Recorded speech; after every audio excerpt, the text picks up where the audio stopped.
first step towards online privacy. Get NordVPN.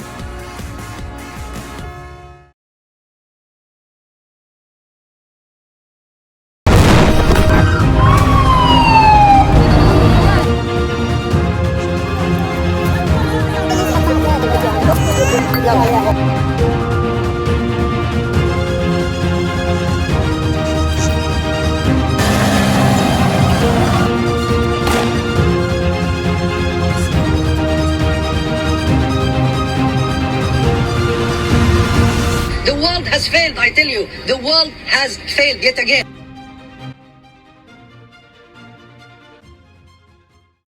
Hi, everybody. I am joined by Madeline. She is one of the team at the Heritage Party. We're going to be talking about something that looks really, really good, but is actually quite sinister. Hey, Madeline, thank you so much for making yourself available. Now, before I introduce you and we start talking about what is this looking good thing that is really quite sinister, please subscribe, follow me on Twitter, CryptoRichYT, join my official Telegram announcements channel. And if you're watching this on YouTube, please come and support me on bit.ly/CryptoRich3Speak or bit.ly/CryptoRichOdyssey and bit.ly/CryptoRichRumble. Censorship-resistant platforms, support my work there. Madeline, thank you so much for making yourself available. Now, remind me, what is it you do at the Heritage Party? I've forgotten. I'm trying to change the world. You're trying to change the world for the better, right? I'm trying to reverse the damage with the Heritage Party. Yes. I am the General Secretary of the Heritage Party, and I am doing lots of things there. I have big responsibilities. Right. It's okay.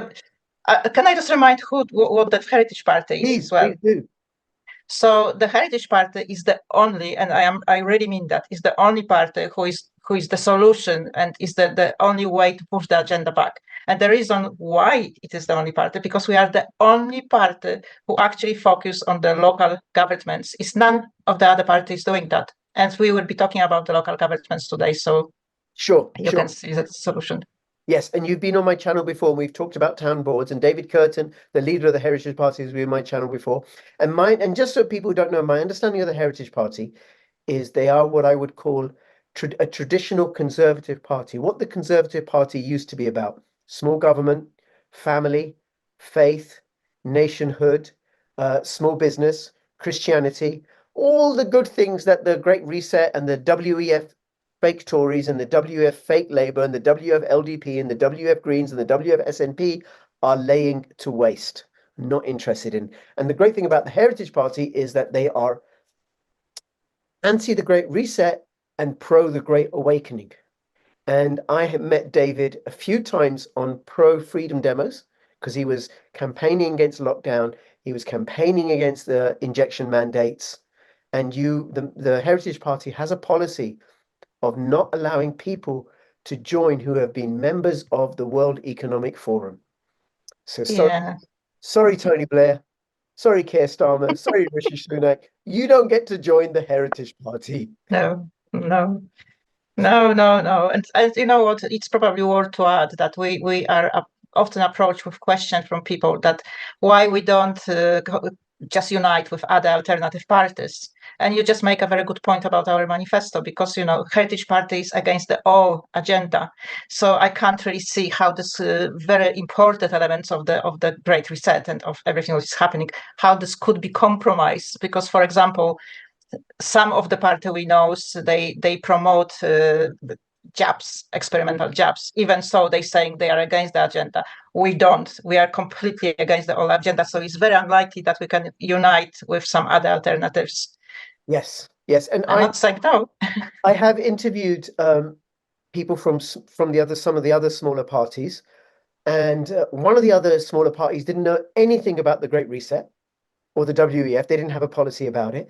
Another of the smaller parties, they're only kind of waking up to the climate change agenda. But I think there is a movement amongst the smaller parties, that they are waking up. They're opposed to the CBDCs, but to the credit of the Heritage Party is they were awake long before I was. David didn't buy into the lockdowns or the injections from the start. I'm sorry to say I did for the first 6 weeks before I woke up. Okay. And we're going to have elections this year in the UK. Any idea of where you're going to be running and what you're going to be campaigning, what your campaign will look, not even what your campaign will look like, but in terms of your plans for fighting the general election? We are already very active. We're looking for our candidates, and that's why I really want to talk about this a little bit more today, because people need to know who they're voting for. This is extremely important. That's why I mentioned the other alternative parties. We have a lot of independent around, which are apparently going to stand for for an election. And we said, I think we mentioned that in the previous program about have to be very careful with independence. And funny enough, the Labour recently, they had some official talk about independent candidates, that they actually allowing the Labour candidates to claim that they are independent. Oh my God. So, and that was official statement. So, they just confirm what we said before. So you really have to be very careful. And I think you have to remember that Heritage Party was a first alternative party, which David formed just in the beginning of the pandemic.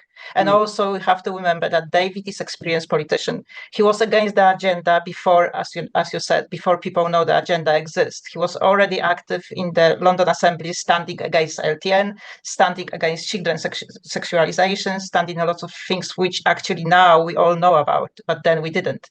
So he is real, and this is the part everyone should focus on and trust and support at the moment. If we want to find solution, the solution is just here. And myself, I wouldn't join any political party.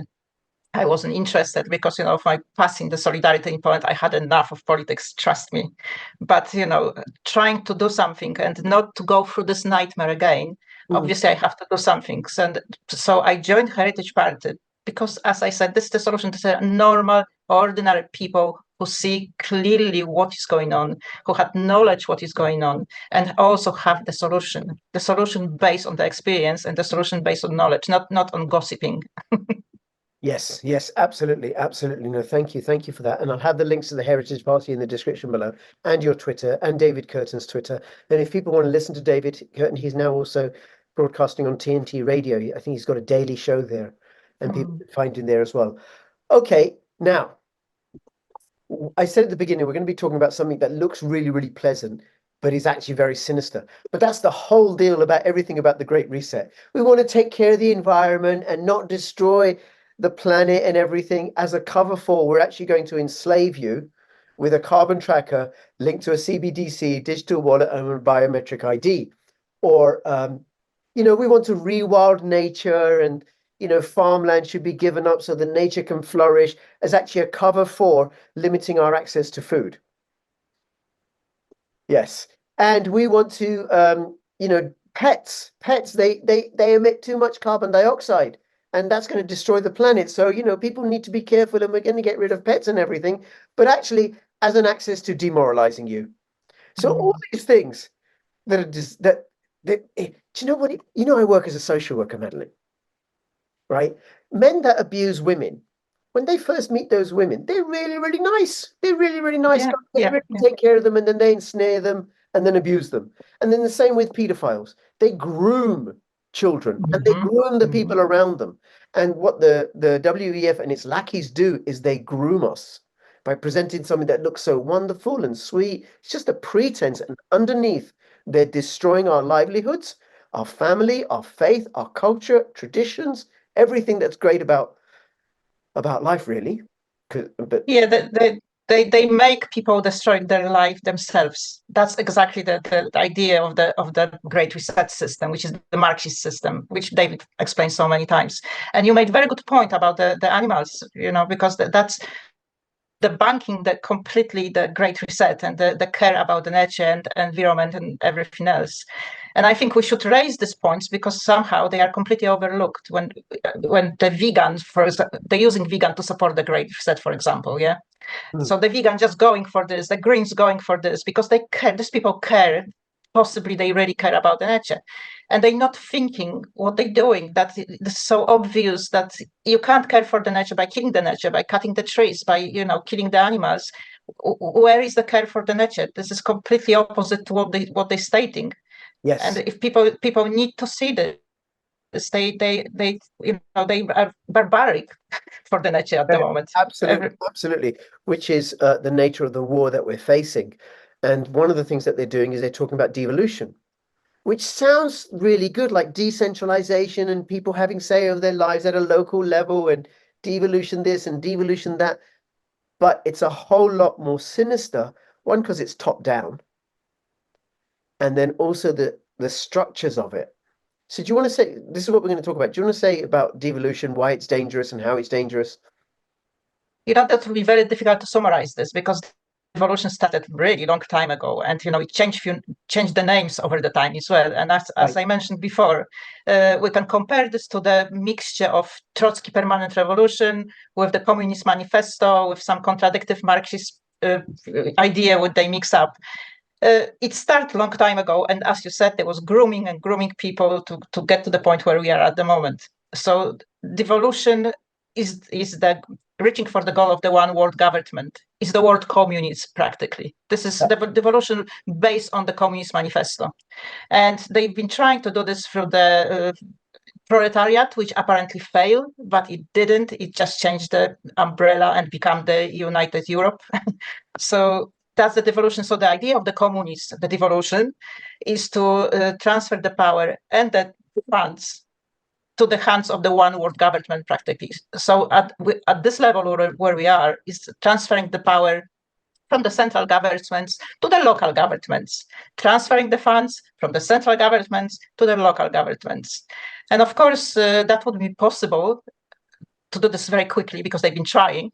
And that is always opposition. Nobody want to be restricted in their lives.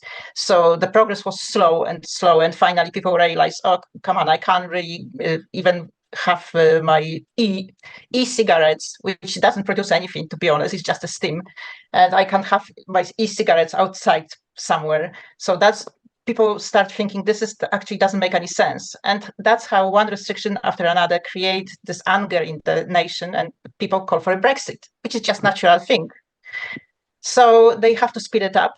And like before, they've done it with the wars, when the nation started to waking up that something is wrong, so they create a wars before. So now they create the pandemic, because that's allowed all the governments, the local governments, to get the power under the emergency law. Right. So that speeded up the all devolution progress. Okay. And of course, enable the whole plan to go forward with the budgets. The pandemic was the perfect opportunity to transfer money from the central governments to the hands of the globalists. Yes. So we know that, of course. And listening to you, I can get the structure. I think we may have talked about this before in our previous video about fractals, which are self-repeating patterns. Yeah. You get the same pattern at a small scale, at a medium-sized scale, at a larger scale, at a really grand scale. It's the same pattern. So here's what I can see. We have the national governments, and then they fund these large supranational organizations, the United Nations, World Health Organization, and then also the European Union, which isn't global. But these organizations are all appointed by committee. Mm-hmm. They really are committees, right? And now Labour Labour government are saying they're going to set up citizens' assemblies. So at a national level, we have the Democratic government that's voted in, but then they're going to set up these citizen assemblies. And if the Tories are going to get in, they're probably going to set up the citizen assemblies as well, because there's no difference between Tory and Labour. They're both WEF, right? Mm-hmm. And then what we talked about in our previous video was local government, which is democratically elected, but now they're setting up town boards, which are also committees, appointed like all the other ones. And then they're going to run the show. Would you say that was accurate? That was very, very accurate, actually. And they're not going to do this. They're actually doing this already. And we had a brief look on this previously, because it's 55 councils at the moment who are creating the boards. They already signed it under the community boards, and they're creating that. Most of the UK is devolved, so we're going to end up with the boards everywhere finally. But at the moment, it's 55. So it is the local structure of the boards works exactly the same way like the global structure with the nations, because the whole idea about any new regulation, about any emergency, is coming from the very, very, very top. Of course, UN, EU, they work on this together. Then it's going through the NGOs, as you said, the big global NGOs, which have some net of small NGOs under their umbrella, which every single of them have their representative everywhere in the world, in every single local government. Doesn't matter what system is there, every single local government have this community kind of collaboration groups, panels. So this people introducing the emergency or whatever the regulation are, which was established in the UN on the very top. We're blaming government for many things. I think that's important thing to explain as well, because we always focus on the central government straight away, like, oh, they signed this, oh, they're doing this, they're doing this. We have to remember that we are the members of the UN, and we have some pre-agreements, which was done years and years ago by, let's say, by Tony Blair, for example, and something was signed by the government. They can't just step up from that. They can actually say, like Trump at some point, he said, I'm just going to withdraw from UN. And I wish he did, but they didn't allow him. That's the same way like they didn't allow us to have a Brexit. Yeah. But because they are the pre-agreements, they are already obligated that in the case of emergency, for example, they have to provide funds and make sure that the citizens, are well taken care of. So they are obligated to provide the funds in case of particular emergency, like pandemic, like climate emergency, and etc. Also, they are obligated to allow the law to change, for example, with new regulation in case of the emergency, because this is for the goods of the nation. That's the obligation what the government signed in the United Nations. Right. So what is going to happen next? Because we already have decided, that's giving the NGOs possibility to introduce the emergencies, and the media, of course, they're introducing the emergencies to the nation, brainwashing people, just saying, oh, look at this, everyone is just dying on the street, it's pandemic. So people starting to panic. And then, of course, the NGOs, which are already planted with the councils, they creating this emergency in their area because they know that the government is already obligated to give them money and to give them more power. So I don't know, I try to make this very clear because, this is not really complicated, but it's just so much around. This is a net, there's so much obfuscation and smoke and mirrors, and it's like when I'm talking to people about because I voted Brexit, and in the run up to the referendum, talking to people about who are Remainers and stuff, and they just don't get the structure because it's convoluted and lacks clarity. But when you dig into it, there's no democratic accountability. If there's anybody who's watching who is still a Remainer, the European Union have said that they're going to institute CBDCs, a digital euro, and digital IDs. Well, how can the European people vote against that? And people don't get, you can't. They think, okay, well, just vote for a member of the European Parliament. Well, that won't make any difference because they can't pass legislation. They can't propose legislation that would get rid of CBDCs. Now, in the UK, we still can, provided we support parties like the Heritage Party who are opposed to CBDCs. Okay. So absolutely right, because it doesn't matter if we allow this devolution to go forward as it is, and it's really rapid at the moment, we're going to end up exactly in this position because it doesn't matter. Even now, it doesn't matter who is going to win the election, who is going to take over. If this is not Heritage Party, which will make the sharp cut, that wouldn't change anything because of the position of the councils, what the local government have at the moment. So it wouldn't change anything. It doesn't matter who is on the top. Yes, it doesn't matter at all. But one is, I think, ultimately, it will fail. I think the Great Reset is failing, and this whole town boards idea will fail because people are, no, wait a minute. I want to have a say in how my town is run. Now, one of the questions, so ultimately it'll all fall apart, but I think they're going to try and do as much damage as they can before. But one of the questions I have is about all these local authorities that are going bust. I think that's deliberate. Yeah, you're absolutely right. Right, because the government's got money. They can print money to pay for the killing of people in Yemen and Israel and Ukraine, but they can't print money to make local authorities whole again. So tell me, how does all these local councils going bankrupt, how does that play into this agenda? First of all, this is that would be very good if they can prove that they go bankrupt, they can actually show the evidence why they went bankrupt, because only 10% of council provided the audit for past 5 years. So how they go bankrupt, nobody knows, but they did.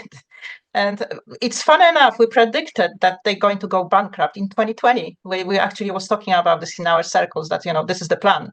Because again, this is the perfect opportunity to transfer the funds, is it? Oh, we are just bankrupt.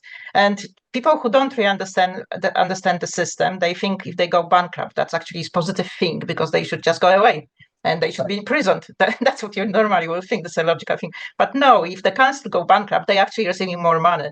So it's perfect position to be, because they just receiving the money to repair everything. Just make sure that. But then is it used as a cover, as a front to set up alternative structures that aren't democratically accountable? Oh, this local authority's gone bankrupt, it's in crisis, therefore we're going to set up, that's what occurred to me, listen to you, we're going to set up a town board to administer everything. Like the I was sorry, I was just going to say, you're again spot on. And this is actually in the report of the, you can see the internal chronicle of the Local Government Association. They had the articles about this, article after article is saying, oh, this is a bankruptcy. It's because of the system.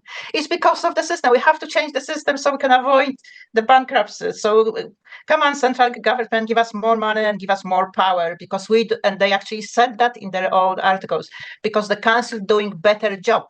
The councils are more responsible with spending, as we see every day. That's why they're going bankrupt. So this is just completely ridiculous. This is exactly what her name, the New Zealand former Prime Minister Jacinda, whoever.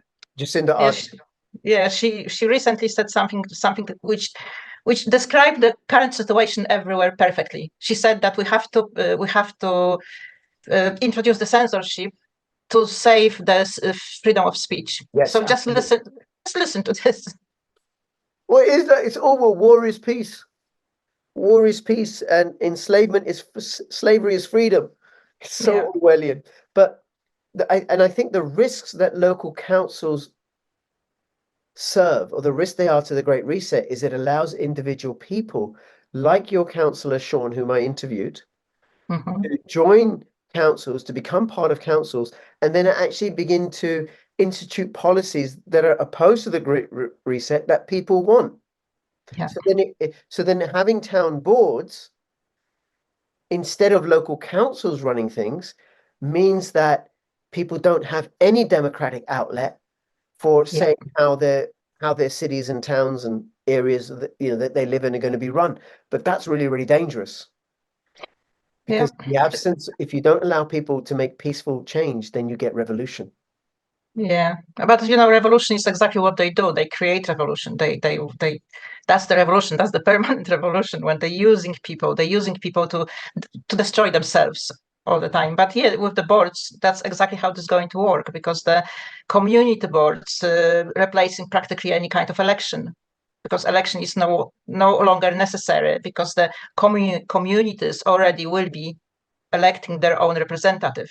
And the community already representing us, the average residents, apparently, because obviously they don't. And I think we did say before the list of people who will be included in this community boards, like one philanthropist, one policeman, one NHS worker, one, I don't remember, but this is just ridiculous list. They're not elected, they're appointed, they'll be chosen. Appointed.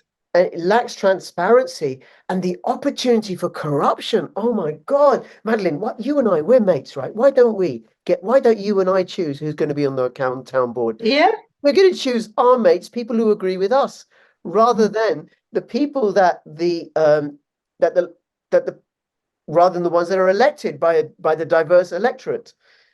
It is the European Union model played out locally. But this is, as we said before, that this is exactly what they've done it so many times, over and over and over again. This is the kind of administrative system what ran Poland for 40 years. So it's nothing new. It's absolutely nothing new, and it's just so depressing to see people not seeing this and just not even want to listen, because they have this kind of idea about the Great Reset, how this is going to work. So they rather talk about some symbols, about some, just leave it and just concentrate what is happening on the corner. And then we can talk about symbols in the future. We can get rid of this and that. But first of all, establish your own security in your own home. Yes, absolutely. Absolutely. And the other thing that people aren't doing is they're not connecting the dots. No, They're not at seeing the all. connection between the trans agenda and the sexualization of children and the climate change agenda and open borders and the destruction of small businesses and the erosion of religious values. Just don't see, and how it connects with the wars and everything. And of course, the injections are all towards CBDCs and biometric IDs and carbon And trackers. that's exactly the problem, because that's another thing what they're doing on purpose, and they always done it. They create this different kind of issues, and they categorize people. They putting people in particular directions. So we have a groups who fighting with the jobs, we have a groups who fighting with the climate, we have a groups who fighting with something else, then groups who promote the climate, promote the jobs. So they are all on the same board and they don't even know it. Instead of just have a one opposition and one, this group and just debate what is good or not. Well, so that we actually unite in order to fight the real enemy, which is the WEF and their puppets, and the erosion of accountability and our liberties and our freedom. Okay. Now, Madeline, what is it we can do? What can people do? I don't want to sound like I am, promoting the political party, but I do. I do. Promote your party. But I just don't want to sound fake, because I am promoting the party for a reason, because I really mean that it is a solution. It is a solution. I'm talking from the experience. Also, it's important thing I want to say. I am massive animal lover with the record of being involved in the campaign, for animals' rights and for nature. I've done so many charities over the years, really a lot internationally. So I am a first person who would actually care for the environment. Okay, so trust me, whatever you support, it's wrong. They are not there to help the environment. And if you want a solution, if you are a vegan, if you are a vegetarian, because these people supporting the stupid ideas because they think they're helping, don't stop trusting these people and just look logically around you.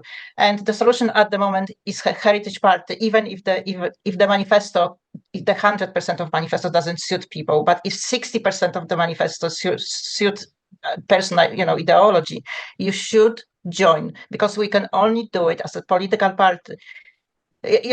Not being involved in politics is not excuse. If you are not involved in the politics, you know what? Just lock yourself in the house, because if you're not, it's better if you do nothing than actually going around and spreading some ridiculous stuff like, "Oh, I don't want to be involved in politics."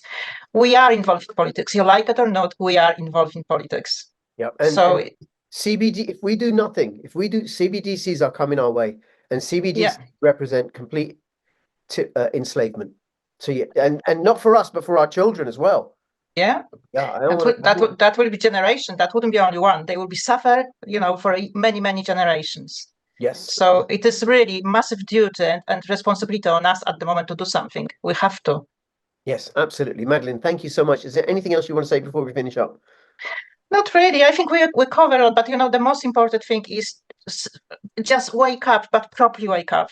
And just, everyone should learn one thing: step out from this mess, step out and just have a look what is front into your eyes. Yes, question everything. Don't believe what the government and the mainstream media is saying. Question them, question me, question Madeline, dig into it, check it all out. And between now and when I see you next, fill your pockets with freedom and with liberty. This is Madeline and Rich signing out. All the best. Bye-bye. Bye.